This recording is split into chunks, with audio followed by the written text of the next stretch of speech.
What's up YouTube? Albert from the Anime Rebellion here to bring you a top 10 list from what I can probably say is my favorite anime and manga series out at the moment, and that's Shingeki no Kyojin, aka Attack on Titan. It's safe to assume I'll be doing a lot of Attack on Titan content, so why not begin with our list for the top 10 moments that occurred back in Season 2. This video will lead up to another video I'll be releasing, which will be discussing the top 10 moments fans are looking most forward to in Season 3.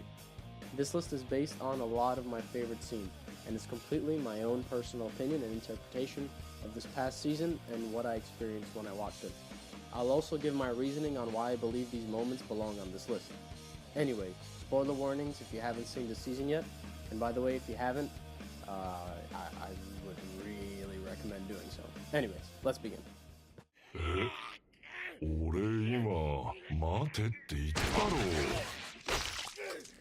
Let's get started with number 10, the Beast Titan. This appearance occurred towards the end of the first episode in Season 2. Mika Zacharias, the supposed second best to Levi in the Survey Corps in terms of battle skill, was fending off a group of attacking Titans. Sending everyone else away to escape and warn the neighboring villages, Mika took on the onslaught all on his own. Doing so successfully until, that is, he spots the Beast Titan, a Titan standing at 16 meters with what resembles the fur of an ape, or as Mika referred to it, the pelt of a beast. Mika was right to show caution. This didn't help him, however, as he was surprised by his own horse being thrown at him by the Beast Titan. This caused him to tumble off a roof into the clutches of a smaller Titan. On the verge of death and in pure fear, we hear the mysterious Titan talk. Not only does this shock viewers, who haven't read the manga yet, but this left Mika speechless as well. And can we all just notice how creepy that close-up shot was of the Beast Titan's face? Getting nowhere with Mika, he removes his 3D maneuver gear and allows the Titan to feast on him, leaving us with the agonizing and torturous yells of the fallen Survey Corps member as the other Titans surround him to join in on the feast.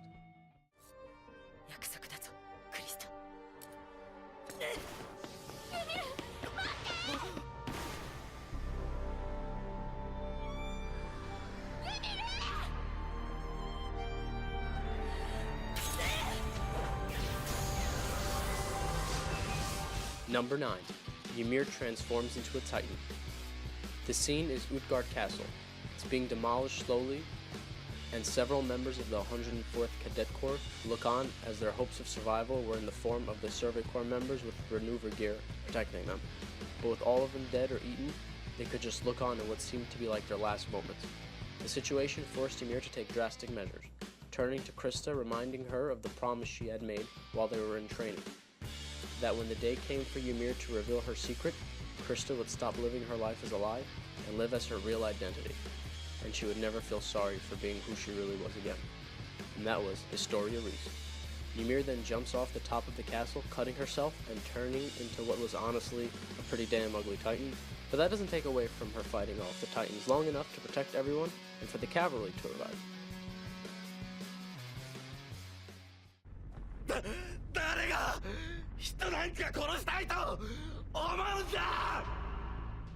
Number 8. Bertholdt's Plea. It's one thing to ruin people's lives and never face them as the guilty party. It's another when those you have wronged and those you have called your allies confront you. Can you claim your enemies are evil if you spent time with them, trained with them, dined with them, and grown with them? You've seen them and you've seen the truth with your own eyes. This kind of cognitive dissonance can have extreme effects on the mind. This is what this scene was all about.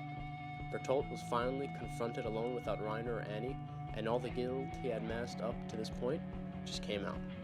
What made it even harder is that the feelings were attached. Before, these were just devils hiding in the walls. Now they're friends, or allies, or comrades. What was Bertholdt's response? He demanded to know what kind of person would want to willingly kill people. This implied that they were forced to do this, and that they had no other choice really. He started confessing all the guilt he had been harboring and admitted to being deserved of hatred and punishment. He pleads for someone to please find them. But what did that mean?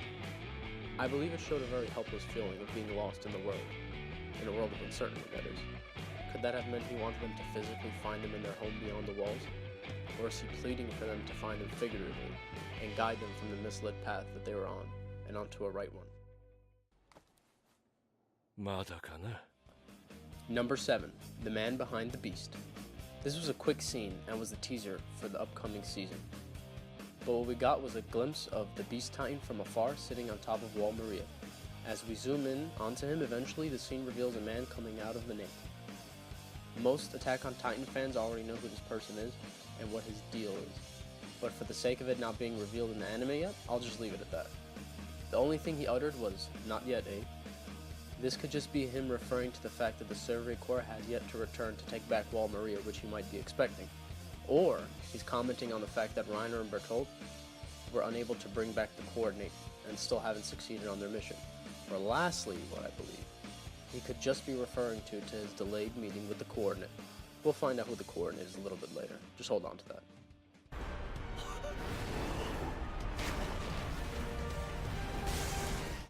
Number 6. Colossal Fall. First of all, a Titan falling from a high distance is terrifying. It's even more terrifying when that Titan is the biggest known Titan in the series at the moment. With the Armored Titan on the verge of defeat, Reiner managed to push Eren back a certain amount of distance, which didn't make much sense at first, but Isayama doesn't do anything for no reason. This was done to set up a comeback for Reiner and Bertholdt. The members of the Survey Corps on top of the wall look on in horror as they notice that the Colossal Titan was toppling over. All they could do was look on in shock and panic as the Titans fall towards Reiner and Eren, ending the episode. A couple points to Connie for that scream at the end. I really felt the fear in that one.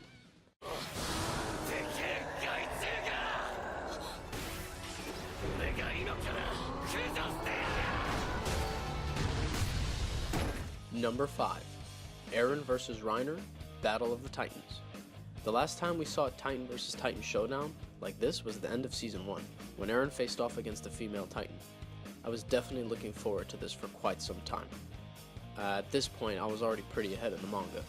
We saw an angry Eren just continuously attack Reiner without thinking, only damaging himself, due to the impact of hitting the Armored Titan, of course.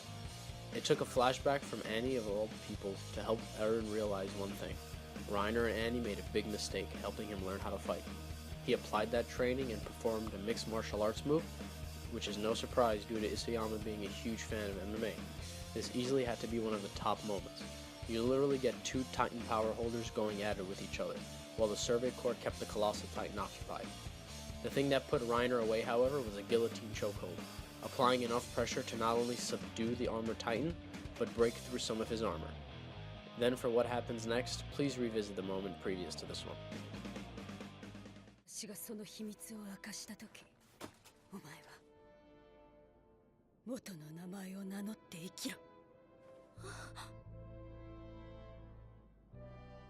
Number 4.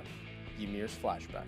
So for this particular scene, I'm going to discuss more of why I enjoyed it, as opposed to what was going on in the episode. I had a hard time not putting it higher, in fact I really wanted to. Overall, this is one of my favorite episodes of the season.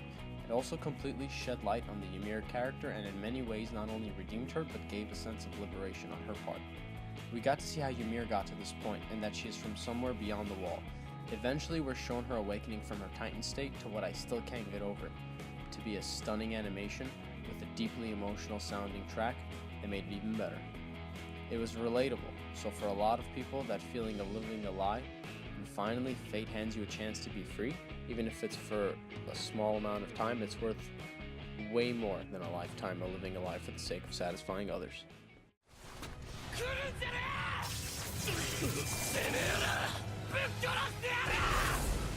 Number 3. Eren the Coordinate. Remember when I mentioned Zeke waiting for the Coordinate earlier? Well, ladies and gentlemen, here he is. The moment was very significant, for several different reasons, not to mention all the setup that was done up to this point. First, Eren was finally saved from the clutches of Reiner and Bertholdt, but before they could escape, they were stopped by a blast from the past, in the form of a returning, smiling Titan. For those of you that don't remember, this was the Titan that ate Eren's mother back in the first episode of the entire series. Then we had to deal with the death of poor Hane-san. Yeah, I'm gonna call him Hane-san. And all he wanted to do was to avenge the death of Carla Yeager, which I'm sure he still feels partially responsible for, since he froze up when he first met this Titan. He engaged it for some time, eventually leading to his failure and his death. Then we got a really private and heartfelt scene between Eren and Mikasa, and for the first time we got a glimpse of her emotional side. And it was to the person that mattered most to her.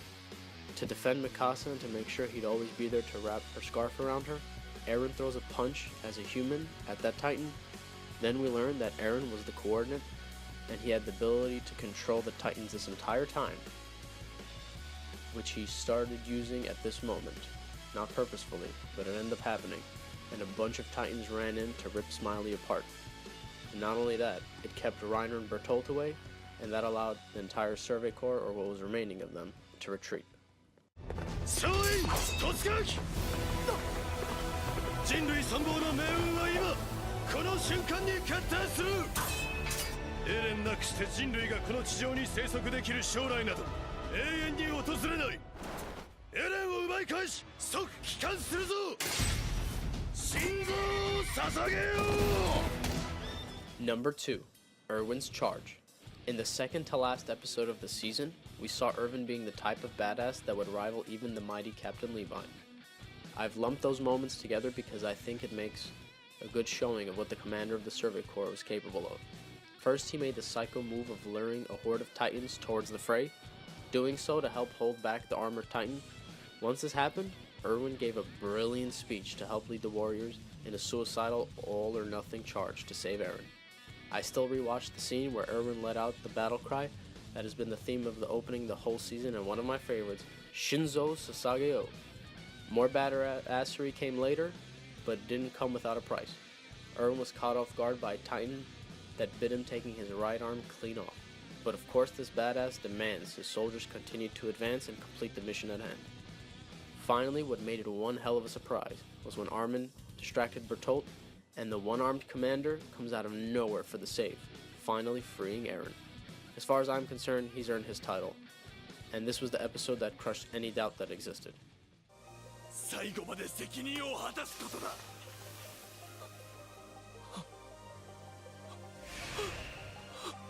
ライダー、やるんだな。今ここで。勝負は今ここで決める。Number 1, Reiner and Bertholdt reveal. Holy shit.